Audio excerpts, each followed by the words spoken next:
Hello, listeners. Buckle up for a new episode of The Science of Self, the place where you learn to improve your life from the inside out. Today is January 19th, 2023.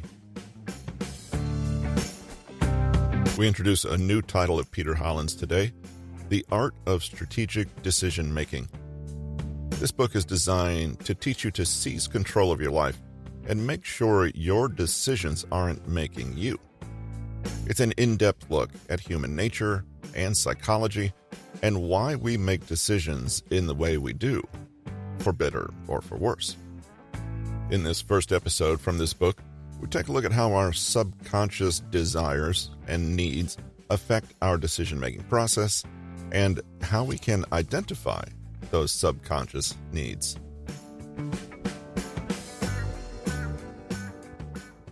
Decision-making is a term that means different things to different people. I'm not just talking about how people might define it. I'm talking about the wide variance in driving forces behind people's decisions, the why of why people do what they do. What compels one person to do X can be the exact thing that compels their next-door neighbor to the opposite of X. You might rate X as your highest priority and determining factor, while your mother might rate X as an instant deal breaker that will bring shame to the family. Decision-making affects us all differently because we're different people. We might be similar superficially. We all wear blue jeans and like showers.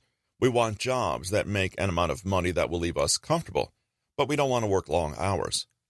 We generally like our families and don't wish physical harm to most people. Those are all shallow factors that we are indeed similar in. One of the first factors to consider in any decision is the motivation behind it. These differ drastically in each individual, whether they realize it or not. Specifically, most of what influences our decisions and everyday actions are subconscious needs and desires that you're probably unaware of. These are the motivations and reasons that we instinctually act upon, yet may not be able to articulate when pressed to clarify. These are what comprise the gut feelings, hunches, or flashes of insight that seemingly come from nowhere. It's because we all have different subconscious needs vying for dominance in our head that seek to influence our actions for greater happiness. You may be able to consciously articulate that you want to eat Chinese food tonight, but that's a one-off decision, whereas your subconscious needs to create a unique pattern of behavior. Unsurprisingly, subconscious desires and motivations have been studied heavily by psychologists over the years. For a brief glance, Sigmund Freud and Ivan Pavlov represent some of the most fascinating findings about our subconscious selves that we listen to far more than our conscious thoughts. Pavlov is generally considered the discoverer of classical conditioning on account of his experiments with dogs. He paired feeding his dog with ringing a bell, and after a few weeks, his dog salivated at only hearing the bell. Of course, the dog was unaware of how he associated the food with the bell. We are similarly controlled and influenced by factors that we don't consciously realize. Freud popularized the notion that we're ruled by childhood events, and there are three parts to our personalities. They're called the id, ego, and superego, which all have varying motivations that tear us in different directions. Our conscious thoughts are only a result of internal forces at war and who's winning at that particular moment. If subconscious desires contribute to our decisions more than we previously realized, then it's clear we have to examine the existing models to categorize them. This allows us to understand what our potential range of needs and desires are, so you might be more aware of what you're influenced by and what you ultimately rely upon to make your decisions. It's an attempt to make the subconscious more conscious. In essence, you're thinking about your thoughts so you can better understand yourself. The three models of subconscious desires and needs are Maslow's hierarchy of needs, Tony Robbins' Matrix of Human Desires and the Max Neef model of fundamental human needs. Maslow's hierarchy of needs. Abraham Maslow's primary theory is that human beings are a product of a set of basic needs, the deprivation of which is the primary cause of most psychological problems. He encapsulated his findings into a hierarchy, which maps out basic human needs and desires and how they evolve and change throughout life. The important thing is that it's a hierarchy, meaning that some needs cannot be fulfilled until the ones beneath it are. Your location in the hierarchy at any given time is what influences your subconscious needs and desires. The needs are physiological needs, such as food and shelter, safety, love and belonging, esteem, and the final rung, self-actualization. Maslow believed that very few people reached this final level, and that most of us achieved only part of our full potential. The hierarchy functions like a ladder.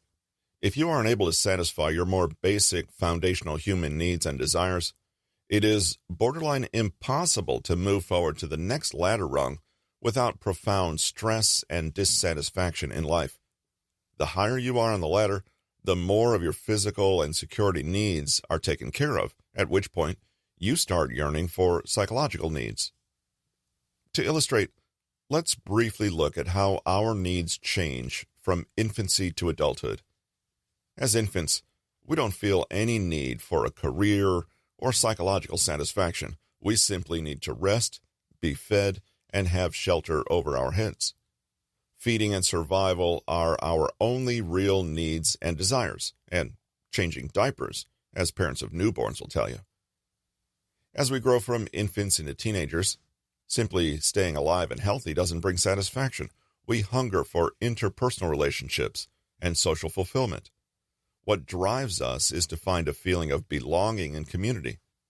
Then, as we mature into young adults, simply having a great group of friends is no longer enough to satisfy us. It feels empty, actually, without an overall sense of life purpose. We don't like to feel aimless and like every day is the same as the one before it. If, as young adults, we're fortunate enough to be able to provide financial security and stability for ourselves and our families, then our desires and needs can turn outward rather than inward. It's the same reason that people such as Warren Buffett and Bill Gates start participating in philanthropy to make as big an impact as they can on the world. This is not a stage that everyone will reach in their lives, unfortunately. As you can see, only when you can satisfactorily accomplish one stage can you move on to addressing the next, higher, and more psychologically fulfilling stage. You can't very well be giving all of your money to charity if you don't feel secure in your own basic needs. Simply put, the stages of Maslow's hierarchy of needs are why you feel unsettled and uncomfortable at work if you're at risk of eviction from your apartment. Your apartment represents your more fundamental need for survival and safety, while your work represents a relatively secondary need. The stages of the hierarchy are as follows. Remember that where you are in the hierarchy is what tends to influence your decisions more than you may realize. Physiological fulfillment.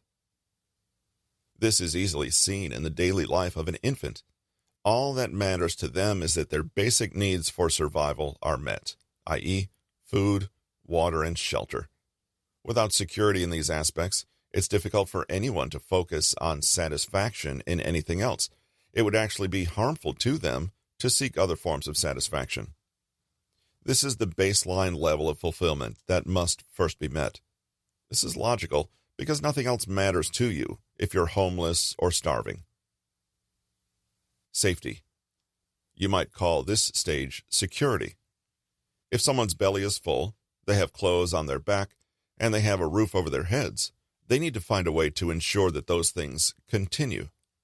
They need to have a secure source of income or resources to increase the certainty and longevity of their safety. The first two stages are designed to ensure overall survival. Unfortunately, Many people never make it out of these first two stages due to unfortunate circumstances, and you can plainly see why they aren't concerned with fulfilling their potential. Love and belonging. Now that your survival is ensured, you'll find that it is relatively empty without sharing it with people that you care about. Humans are social creatures, and studies have shown that living in isolation will literally cause insanity and mental instability, no matter how well fed or secure you are. This stage includes relationships with your friends and family, and socializing enough so you don't feel that you're failing in your social life. Of course, this stage is a major sticking point for many people. They're unable to be fulfilled or focus on higher desires because they lack the relationships that create a healthy lifestyle. Isn't it easy to imagine someone who is stuck at a low level of happiness because they don't have any friends? Once you reach this level, you start living outside of yourself. You start seeking something bigger and higher than yourself, in part because you don't need to account for yourself as much anymore. Self-esteem. You can have relationships, but are they healthy ones that make you feel confident and supported? This stage is all about how your interactions with others impact your relationship with yourself. This is an interesting level of needs because it boils down to self-acceptance. You know you have a healthy level of self-esteem when you can accept yourself even if you are misunderstood or outright disliked by others. For you to get to this stage and have a healthy level of self-esteem, you have to have accumulated certain achievements or earned the respect of others. There is strong interplay between how you get along with others and help others and how you feel about yourself. Self-actualization. The highest level of Maslow's hierarchy is self-actualization. This is when you're able to live for something beyond yourself and your needs. This is where people chase self-fulfillment and find their destinies, so to speak. When people finally have the foundations of a great life, suddenly that's no longer enough for personal satisfaction. This is the stage people are at when they say they want to find their calling and purpose in life. They now have the luxury to ruminate on these issues as opposed to worrying about where their next meal will come from. They can focus on a project, idea, or concept that is above their own petty, self-centered concerns. These are people who can set aside their own needs and work for or toward something that is beyond their mundane and self-serving concerns. Sadly, many of us never make it to this stage because we haven't fully satisfied the needs of the prior stages. It's a very privileged position to be in and shouldn't be taken for granted. If you can accurately pinpoint where you fall in this hierarchy, it will let you know immediately what is going on in the background of your decisions.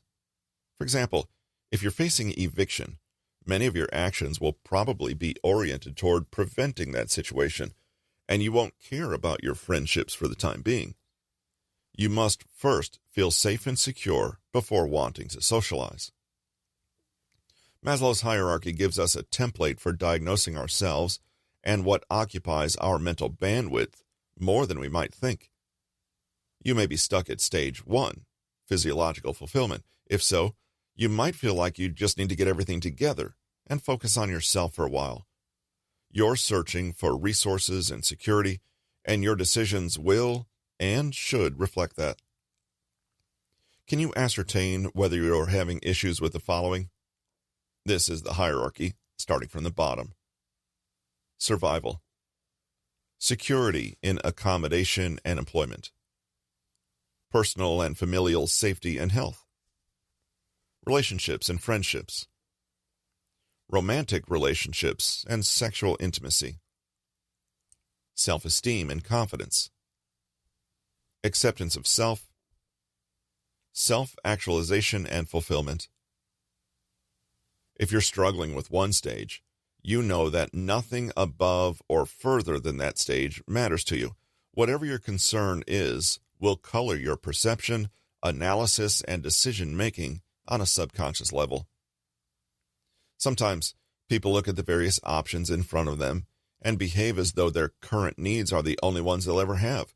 But looking back on your life, you can probably see how wrong this is, and that what constitutes as good decision changes with time, and really depends on you and what your needs are in the moment. For example, a person preoccupied at the physiological needs level may make career decisions that heavily favor the acquisition of wealth, while those at higher levels may also factor in the value of family life, of personal fulfillment, or of pursuing higher goals like charity. Maslow's hierarchy is just one framework of looking at your subconscious needs. The next framework is Tony Robbins' 6 fundamental human needs. Tony Robbins' 6 fundamental human needs. This framework comes from famed motivational speaker Tony Robbins. These 6 needs drive our lives in ways that we can articulate and others that we would never have thought.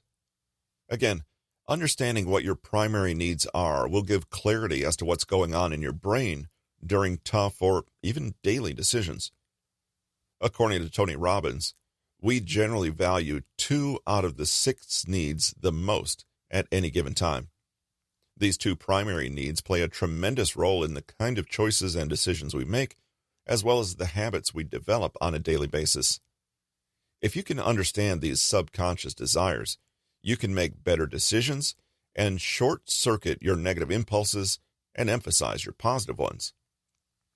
Reading what follows, you can probably see some overlap with Maslow's needs.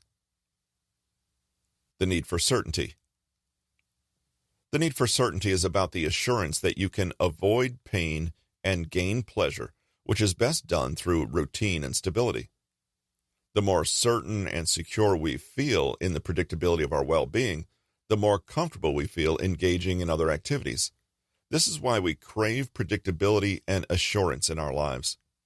These are very important because they ensure one extremely important goal: survival. The more certain we are that there is no danger, the more we can relax to focus on other needs. Certainty forms the bedrock of our hierarchy of needs. Certainty ensures survival, and once this is taken care of, we can then look toward other needs. However, the other side of the spectrum is when you feel certainty has been established. Think about it. Would you want to watch a basketball game if you already knew the score and everything that would happen in that game? Probably not. That would be boring and predictable. Everyone requires different levels of certainty in their lives. For example, my own need for certainty is very low compared to others. I travel constantly and always have new hobbies. If things become too routine, I get bored very easily. I need to constantly challenge myself with the next need, which is in direct conflict with the need for certainty. This need can lead to analysis paralysis, however, if we are unable to act without feeling like we can predict the outcome with 100% accuracy. The need for uncertainty and variety. The mirror opposite of the need for certainty is the need for the unknown and variety. This is the need for change and new stimuli. We all need a change of scenery every now and then. The idea of novelty is attractive for a reason, and it's simply to experience something new and be surprised at an outcome rather than know it before you begin. Do you want to watch the same type of movie over and over? Most people don't, but if you do, you might gather that you have a low need for uncertainty and variety. Too much uncertainty brings us fear, but not enough uncertainty will bring us a lack of fulfillment. It's why most people enjoy traveling and eating new foods. We don't want to do the exact same thing over and over again. This is what makes life exciting because we don't know what to expect. We have a need for the adrenaline that only novel stimulation can bring us. Routine is death for some. Variety brings pleasure, even though it may result in a lesser chance of safety and survival. The need for significance and uniqueness. Deep down, we all need to feel that we are important, unique, and special. We don't want to feel insignificant and that no one cares about us. We want to be the special snowflakes that we like to imagine we are. We all want to stand out in a positive way and be known for something. This is manifested in many different ways. Some will go out of their way to achieve in an academic sense, deriving their sense of worth in that realm. Everyone creates an identity of themselves based on their self-perception of how they're special. If you've noticed someone that appears to be dressing solely for attention, they're taking pride in their unique appearance. They feel significant because they stand apart from everybody else. No one would state their goal is to be indistinguishable from their neighbor, so this is a very natural inclination. However, taking things too far to the extreme can turn off most people. You can imagine this in the form of people who dress obnoxiously or who constantly feel the need to discuss how different they are. Additionally, if you strive for too much significance and differentiation, you may relate to others less and less, which makes the next human need difficult. In the decision-making realm, the need to be unique is actually a great way to cut through mountains of information and identify what matters most to you. The need for connection. We all have an instinctual need to bond and connect with others.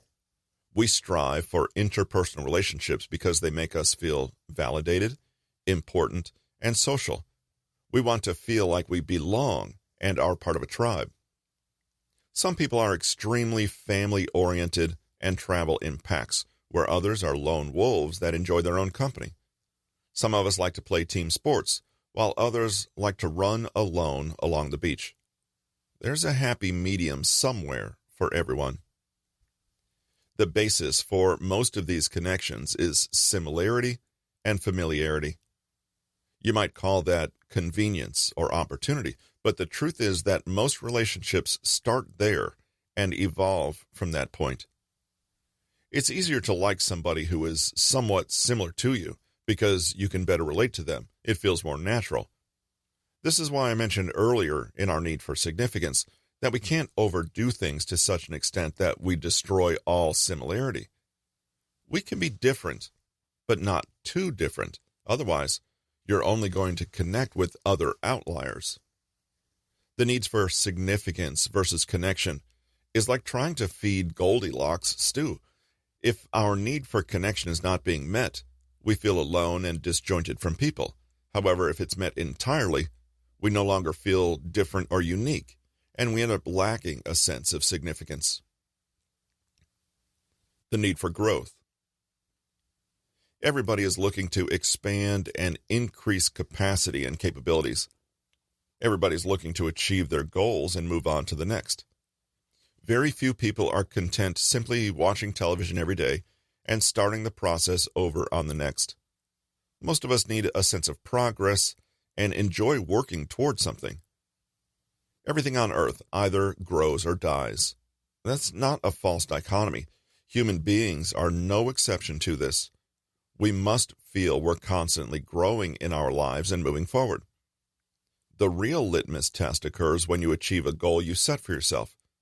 Maybe it was a certain financial target, a certain lifestyle, or that new computer. Are you satisfied and no longer feeling the need to keep reaching? Or do you move the goalposts and start to plan how to exceed your original goal? Those with a strong need for growth will be unhappy until they set a new goal because they're not growing anymore. To many of us, living life from day to day without an overarching goal and theme becomes an exercise in futility. The need for contribution. Finally, we all have the need for a sense of contribution to society. It might be a service to our community or giving money to a cause, but deep down, we all want to feel that we make an impact and won't pass from this earth without anyone caring. We want to make a mark on the world in our time and be memorable by contributing to society as a whole. How many people will attend our funerals, and how much will they care? This explains the popularity of volunteering and philanthropy. It's a universal need that exists in varying degrees in people. We want to give and contribute to a greater good above ourselves simply because it feels good and fulfills our sense of contribution to the world. When you see a homeless person, do you feel compelled to give, or do you ignore them? Do you want your work to affect thousands of people, or are you content just working for yourself? This entirely different set of subconscious needs and desires again vary in each person, even if they appear to manifest the same. For example, your friend might be exercising fanatically because they have a need for certainty in their physical appearance and significance, but you might view exercise as fulfilling the need for personal growth. It's the same outward manifestation, but entirely different needs are satisfied. On the other hand, you might have the same needs as someone else, but they are manifested in completely different ways. For example, you and your friend both have strong needs for uncertainty and variety. You fulfill it through traveling, but they fulfill it through changes of romantic partners. How does all of this relate to making better decisions? It can sometimes feel like mulling over decisions is something we do objectively and neutrally, but it's this very assumption that makes our decision-making vulnerable to error. Making decisions is a subjective process, so that's why it's important to understand who you are and what you're using to guide these decisions, consciously or unconsciously. Evaluate which of the 6 needs resonate with you, and try to identify how attempting to satisfy these needs influences your decisions on a daily basis. Self-understanding is paramount to success, because otherwise, you're just winging it.